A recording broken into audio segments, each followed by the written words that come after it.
Welcome to 101. I'm Greg Bassett, your host from the Salisbury Independent newspaper. It's a big day here at Pack 14. They're all big, but we've got one of my good friends in the house, Anthony Darby from Peninsula Wellness. Welcome, sir. Thank you so much. It's good to be back. Now, a theme of this show is that I'm wrong about everything, and once again, I was completely wrong about your business. I didn't think this thing would work, but Peninsula Wellness has been a tremendous success. You've expanded, and you've taught me a lot about the product that you sell and what it can really do for people. I'm actually swayed by this. Thank you. I think it was in our DNA to have a medical focus and to do this the right way. And I think that a lot of our success has been that we were able to really keep to that. And I think that a lot of people like yourself that were naysayers or at least skeptical of what this may be and have seen other states and how they've done it. I think you had good reason to not be completely sure, and there's a lot of ambiguity around what this was going to look like, but I'm really happy with the product we put out there. I think the fact that our patient base is continually growing. We're now in a new facility that better reflects this atmosphere that we were trying to create for our patients. So, in a lot of ways, I do feel validated that the model that we put out there is here to stay, and that people could use and benefit, and that we are here as an asset to the community. And we haven't used the word yet, but it's a medical cannabis business. Yeah, absolutely. There's in actuality, there's kind of two businesses, right? So, without getting too into the weeds, medical cannabis is still federally legal.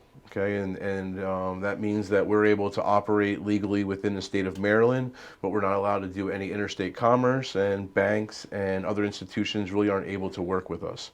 So we still have Peninsula Alternative Health, which just dispenses medical cannabis, and that is a lot about what we've talked about, about the growth, and that's what we started with. But honestly, in this model of improving quality health outcomes and looking at what we needed to do in community-based medicine, we couldn't just do it with THC, which is the main chemical component in medical marijuana and medical cannabis. So very quickly, we realized after about 12 months of surveying our patients and really collecting the data and taking it back and saying, okay, these guys need mental health professionals. These guys need dietary professionals and nutritional professionals. They need to be exercising more. They need a lot more than just what we can provide them in this little building on Snow Hill Road. And that really was the beginning of Peninsula Wellness, out of Peninsula Alternative Health. That's not an easy feat. Because we still are a medical cannabis dispensary, there was a lot of places that did not want to be home to us. They didn't want to allow us to be either their neighbors or they want us co-tenants in their building. So shout out to Gillis Gilkerson, and we had a lot of folks come together to help us make this work, but we were able to locate a building that would allow us to bring this campus model to life. So I looked at things like Mayo Clinic or Cancer Treatment Centers of America, where they said, just in a similar fashion, our patients need more than what we can give them. And it's a burden to send these folks to 10 different places. So if we can just bring everything to one central location, make sure, in medicine, a lot of times the right hand doesn't talk to the left. Right. And a lot of concerns that physicians have and both patients was how is what I'm doing at your facility going to interact with my overall health care? I want to be open and honest with my doctor. Some doctors don't want to hear it. Some doctors are more than open to hear it. But what we can do now is provide healthcare providers that are all here for it. They're all open to hear it, and they're open to work with us and physical therapists and maybe a counselor and a dietitian so that we can reduce the weight, lower the inflammation, get them active, and give them cannabis to help them sleep better at night and be pain-free. Like, that's a win for us. Just taking care of the one pain part and then having them come in more pain and giving them more and more cannabis, that's not what we were set out to do, and that's not going to be effective for any patients. Right, and I didn't anticipate that. And that's what's amazing is that you have broadened all your services out. This is a real medical concern that's going on. I graduated high school in 2000. Oxys came out right around then. I am from the level, my life is going to Facebook and once every 2 months seeing someone from high school die of an overdose. And that's just the reality that I live in. And we have a partner in Dr. Hoffman, who's a pharmacist who worked on Riverside when Dr. Fox was out here just handing out opioids. And then these people were just, everyone wants to hammer Dr. Fox and hammer the providers, but that's great. But what about the hundreds of physicians now that have a chemical addiction whose lives have been vastly affected by it? And quite honestly, it's still happening. I mean, this is anecdotal, but it's my truthful story. I went with a kidney stone to the hospital, and I was in pain. But the very first option was fentanyl. Yeah. That can't be the tool in our arsenal that we're using as a first try. Right. And what I'm trying to explain to the patients that come into us is like, look, this is just a tool. Medical cannabis is just a tool. Therapy is a tool. Exercise is a tool. These are all tools in your arsenal that you can fight what's ailing you. And honestly, it's the only thing that I know that works. Right. These folks that come to us with 13 prescriptions that have high blood pressure and are taking 3 different blood pressure prescriptions, well, typically they're either dizzy or they have a side effect. Like, so much of what we do is prescription review. And I don't think there's any malice out there, but back to the cardiologist not talking to the primary care physician who's not talking to the insurance company who didn't approve the one but approved the other. Next thing you know, and also in a very subsidized, we live in a subsidized medicine world where a lot of our patients and a lot of folks that are in the lower socioeconomic bracket, quite frankly, don't pay a lot for their prescriptions. Right. And in my mind, what that has led to is a lack of questioning of what prescriptions am I taking. Right. If they were charged $100 per prescription, they may say, well, do I really need 3 blood pressure medications? But when you're paying $3 or $5 a month, the questions don't get asked as much. You have high blood pressure. The score says it's high blood pressure. So you take these 3 pills, your blood pressure went down. The score says so. Doctor shakes your hand, says, great job. But every morning you wake up dizzy, you feel lethargic, and like the side effects aren't necessarily getting measured. So for us, it's really more of about a holistic approach of really measuring everything and understanding goal-based outcomes. So that was something that we really had to do because you can picture this. I mean, they come in and someone's got a prescription list of 13 and maybe they have like a 2-liter Pepsi with them and a bag of Doritos just for the story, right? And I don't understand why I feel so bad. No, not even that. Which strain's going to make me feel better? I want all my problems to go away. And by the way, I've been to every doctor on the Eastern Shore. I've talked to every medical professional out there. No one can help me feel any better in my life. I want to know which strain is going to work here. And I'm just like, that's an apple to run. Like, this is not how this works. Right. Like, we have to do some expectation setting. And also there was just understanding of, like, what should I expect? Because, there's patients that come to us that have a long history of medical cannabis, or a long history of cannabis use. It wasn't medical cannabis. It was just illegal cannabis. Right. And those folks a lot of times are not seeking a ton of direction. And I don't want to discredit those patients. They're very important to us. But we don't need to cater to them, right? They're seasoned veterans, right? It's like a nurse coming to the pharmacy. She knows the prescription's better. She's very familiar with the product. The folks that come in, like the first admission they make is, I feel so bad. I took my son's weed when he was a kid and made him flush it down the toilet and like blah, blah, blah. And now I'm in your dispensary and I feel horrible about myself. And I'm like, all right, well, just stop there. Okay, like this is a different environment. Like, this isn't your son's bag of weed that he got from some guy off the street. Like, we're probably not going to offer you flour. You're probably going to walk out with a tablet or something you put under your tongue or something to add to a drink. No one that comes into our dispensary that's not asking for flour or isn't looking to go to the rawest form of marijuana is going to get that.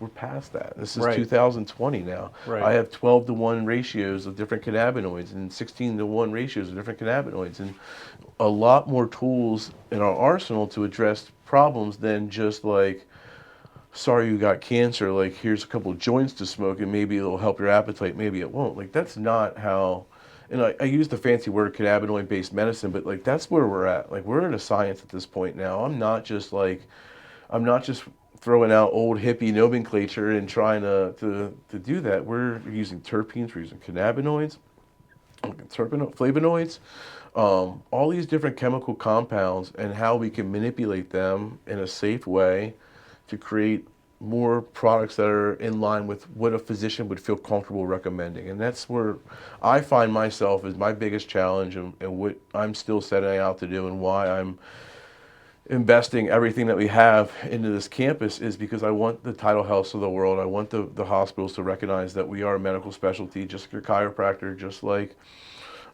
these other modalities and providers that provide a service, like that's us. And I actually thought this was all just one giant, big Broadway play with the only intention it was to get legal marijuana into people somehow. But there's much more going on with that. Sometimes the optics of what we do, for instance, the lines and stuff, I mean, it's not always preventable. And like, I don't want to draw the similarity to other types of medical providers out there that have lines out the door that get better reputations. But, with COVID and things like that, social distancing, some of those things are unpreventable, and it isn't always the best look. And we're trying to take a lot of measures in our new building to try to improve the optics to make it so it doesn't seem like some kind of a clinic where people are lined up out the door to just get their fix for the day. Right. But our patients are like any other patients, and because we're the only provider within a pretty decent square mile radius, in places like Baltimore, like Timonium, for instance, they have what they call the Green Mile, where literally there's 8 dispensaries within about 2-mile radius. And what happens is in that play, and maybe to what you were expecting, it does play out like that, where 2 or 3 of them are going to take the medical approach, and then the 5 are just happy to get a license, and they're going to run cartoon specials, and they're going to do everything in their power to just drive as much revenue. Wait for the day the governor says he wants the revenue, flips the switch, and then boom, they're already in the business. Whether it's a fallacy or not, I never let myself go in those shoes. If one day someone comes and tells us that adult use, and that's the new buzz, because the buzzword changes all the time, right? So adult use, I'm still because using 70s words. It's not just for recreation. It would be allowing adults to use freely. So if adult use does come in Maryland, and we have an opportunity to participate, there's zero chance that we absolutely will. But until the day happens, I'm not convinced that someone with a liquor license or someone that has a lot more money and a lot more power than me doesn't have more clout to be able to grab that recreational license before it ever touches my hands. So I know that I need to build a medical model and a sustainable model where I actually have a patient base that I'm changing these health outcomes so that they come back. Because if all I do is give people a new habit, and all they do is spend more money at my dispensary than they spend on cigarettes or booze at somewhere else, then that's not a sustainable business model to me. Like, we really have to do these health outcomes, and that's why I needed to provide these other services as well, is because I realized that if all you're doing is just giving them something else and you're not providing a chance to then transition and take that and benefit. Like, a common scenario is that someone comes to us and they have muscle and back pain, and that muscle and back pain is causing them pain all day and stress because they can't do what they need to do. And then that pain and stress is not allowing them to sleep. And we mask the pain in the evening with THC, and they get a good night's sleep. And they wake up well rested. And then they're less stressed. And then they finally have more time. And then they finally are able to go for a walk and go to that physical therapy appointment. And then they have this success story. And like, all the cannabis did really in that play was allow them to get the sleep that they needed, and it allowed them to feel a little bit more rested. I mean, it's amazing how many people have come to us and they just need to sleep. They just need to rest. Like, they just need something for stress that's a better tool than what they're using. Maybe using nothing at all in their mind was the best tool for them, but it wasn't handling their stress, right? Like, they needed something, and alcohol seems to be like the league leader for the last 30 years, and I think that we're starting to see like what that's like, and I think we're starting to understand there needs to be some real formal conversations around, just constantly just hyping it up and hyping it up. So there's a lot more to these things when you dive into them from a chemical perspective of why cannabis is so widely accepted and why it's so widely popular. And I just think allowing them to understand that there's other avenues out there. It doesn't necessarily have to be like either alcohol wasn't a good tool for you for one reason or another, you can't use anything else ever again. Like, I don't necessarily know that's the best philosophy, or you can only use these white little pills because they were given to you by somebody in a white coat, but we know that those white pills are oftentimes chemically modified substances that you're arresting people on the street for. I mean, Adderall is meth.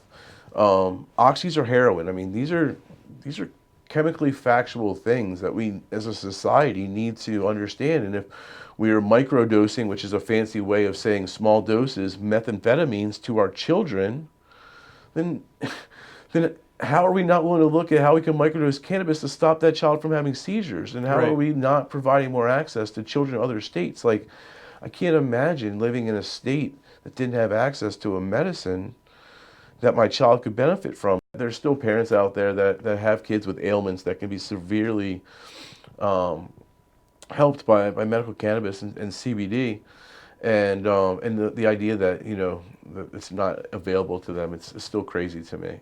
The other thing you've done is you've made yourself part of the establishment, again, which I didn't expect. Very involved in the chamber. You show up at all the meetings. You have great concern about the community problems that go on.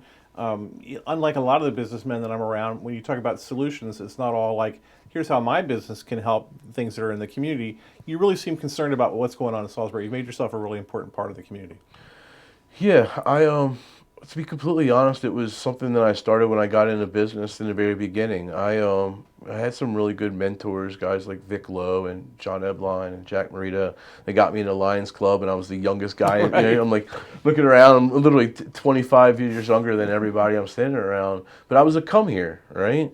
And I'm not a from here, and I was a come here, and I started my own business, which back in 2010, which was payment processing. Basically, I was selling credit card machines to restaurants, and Right. I wanted to understand more about people that I was serving, and I wanted to be looked at as more as a community member, and I really got active in the young professionals with the chamber. Matter of fact, my Facebook memories today shows that 10 years ago we pulled off the first Taste of the Town event, Wow. which is now a pretty big It's a event. very big thing, yes. And that was Joey Gilkerson and I, Jamie Hayes, Mitch Mariner. I mean, we were baby-faced and and in the community. So, it was about 10 years ago that I started this, even before I had my girls. But then we left for about 2 years to take care of my wife's mother on the other side of the bridge. And when I came back, there was a lot of things in the community that I just saw so much more life in Salisbury than the locals. I felt like the locals always did. Right. And Jake was a really big breath of fresh air to me. Our And Mayor Jake Day. yeah, Mayor Jake Day, and it really inspired me to not feel. And also I started being able to start having. Seeing some of the work, the fruits of my labor, start changing things, and realize that the Greater Salisbury Committee invited me to come in and be a member, and those are types of things that weren't happening for everyone.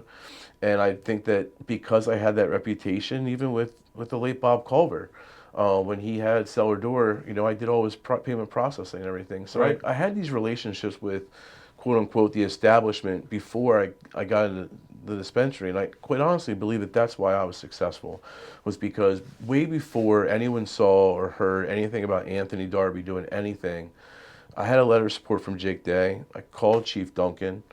I reached out to Bob Culver, and I reached out and basically said, look, you guys know me. This is the same Anthony Darby that has volunteered every opportunity that I could, that has taken care of your business, that has done everything.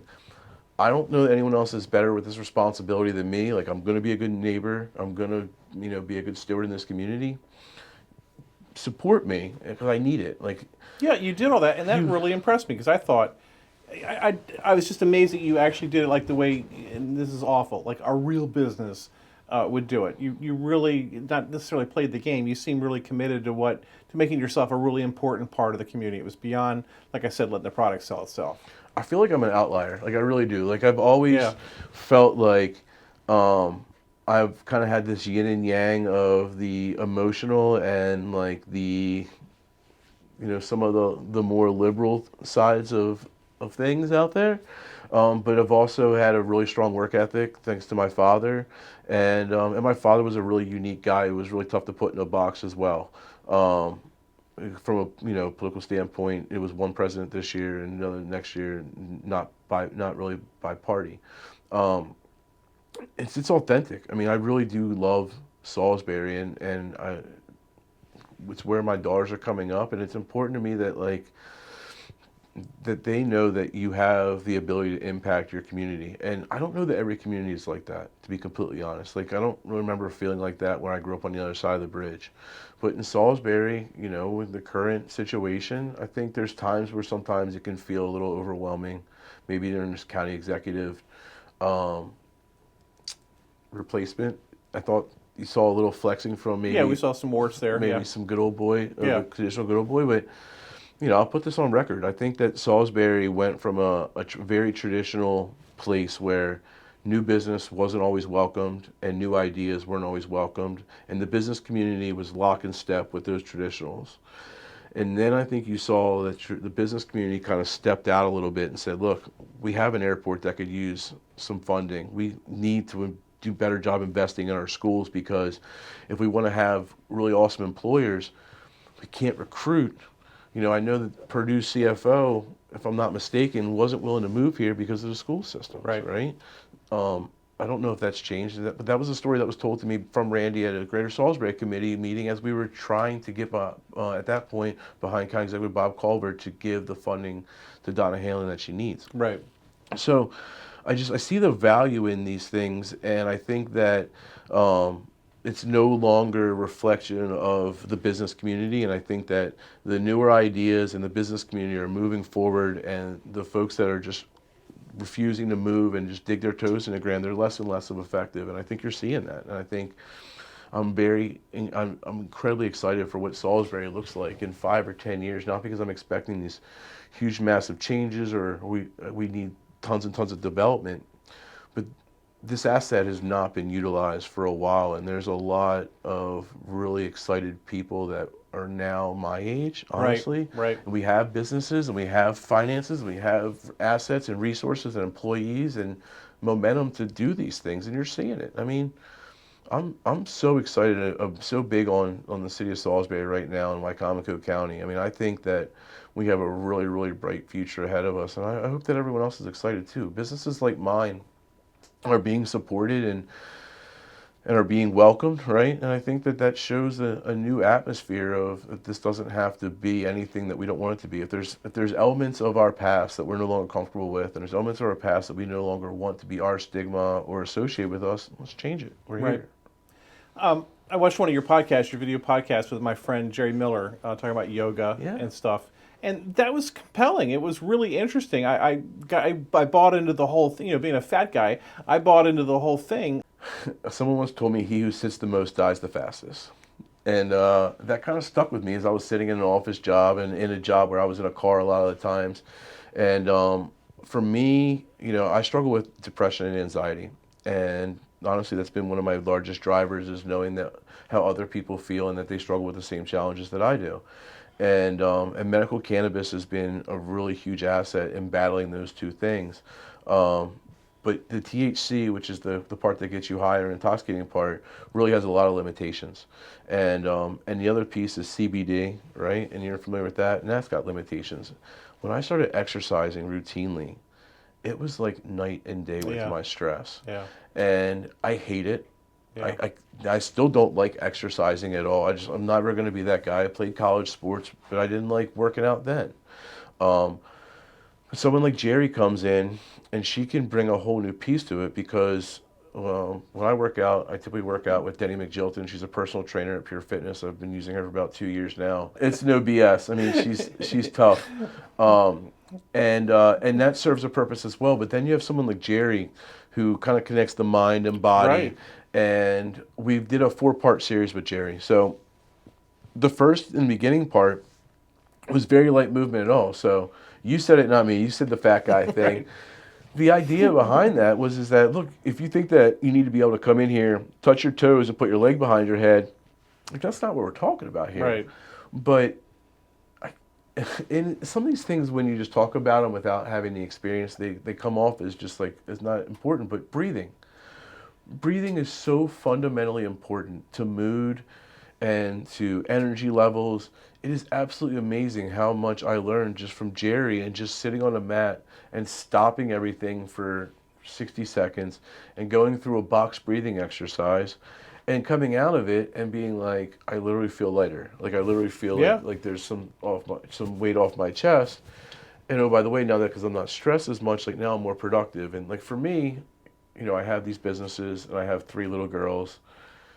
There never seems to be enough time in a day, and I'm constantly after energy. And that may sound counterintuitive from the weed guy, but even more so because I use cannabis. It's so important to me that I don't have any fatigue, or I don't have any loss of energy levels, and my cannabis use is not affecting my ability to perform at a top level. So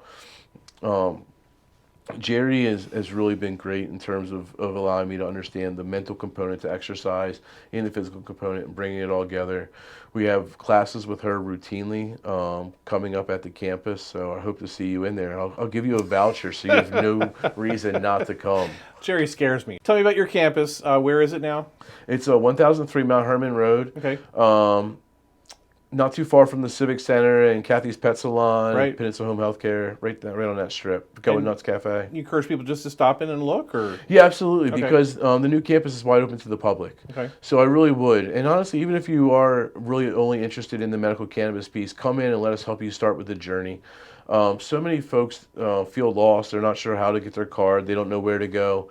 We have a soup to nuts program where you come in off the street. We'll get you signed up with the MMCC. We give you a list of MMCC provided providers that can actually do the certification.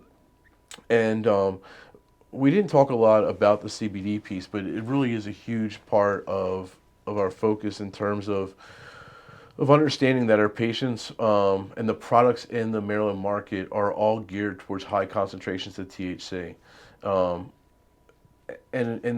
That's partially because there is no rec market. Right. Like if there was a rec market, then you would maybe see the opportunity for more medical products. Right. But we're left with what we have. So a lot of our patients, they need other cannabinoids besides THC, the one that gets them intoxicated. And that's really what the whole emphasis of that wellness center from the actual like supplements and product side of it. It's if you need better sleep, if you need better ways to manage your stress, if you're suffering from inflammation, like once again, THC serves its purpose, but CBD is really what you need. Right. And fundamentally, CBD's gotten a really bad rep because gas stations started selling it, Right. and it started getting this like, hey, it's a miracle drug, and it's something that needs to be taken in a very methodical and regimented way, and there's a lot of science behind how you use it. So, if you're starting with a bad product, then you're off to no man's land to begin with. But even if you have a good product, if you're not taking it right, or you're unsure of your dosage, and you're not taking it on a regimen, and you're not maybe taking certain prescriptions that may be offsetting the effectiveness of it, you can put yourself in a really unsuccessful situation and spend a lot of money because CBD Right. is not cheap, Right. right? So what we have now at the Wellness Campus is actually a sit-down consultation venue where you can come in and sit down with a patient consultant, Donnie Jackson, who's an expert on this stuff, and actually get dosing. So it's great that you bought the $80 bottle of CBD, but now who's helping you use that? Who's guiding you so that you're not just wasting your money? Now we're doing that at the campus. He's Anthony Darby from Peninsula Wellness, and we're thrilled that he was here with us today. Thanks so much, and thanks for all you're doing for people. I really appreciate it. Thank you so much. I'm Greg Bassett from the Salisbury Independent Newspaper. Another edition of 101 right here on PAC 14.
First Shore Federal is proud to support PAC 14 and one-on-one. We'd encourage every business to support PAC 14 and pick a program and support it, and let's make a difference.